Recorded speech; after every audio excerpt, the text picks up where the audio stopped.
despite a tough second half. Another good game from Andy Dalton.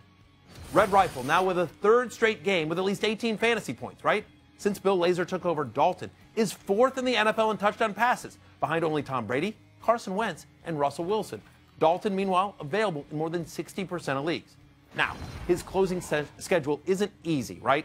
Bears at Vikings, Lions at Ravens, but 2 of the next 3 are at home, and Dalton, one way or the other, is putting up consistent double-digit fantasy points.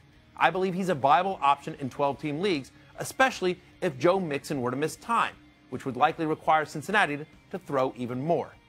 Speaking of Mixon, he's officially in the concussion protocol. This means Giovani Bernard, actually a worthwhile waiver claim. If Mixon were to miss this Sunday, Bernard would get the heavy workload, right? And Bernard is available more than 75% of leagues. 77 yards on 13 carries Monday night. You'd expect him to get heavy volume. Again, Jeremy Hill already out for the year for Cincinnati. Incidentally, the Bengals, they have only 1 game remaining against a defense that's in the top half of the league in terms of running backs allowed to opposing running backs. Like, it's a good fantasy schedule for running backs coming up for Cincinnati. Giovani Bernard would be an RB2 or high-end flex option as long as he has the starting gig. Wait, what?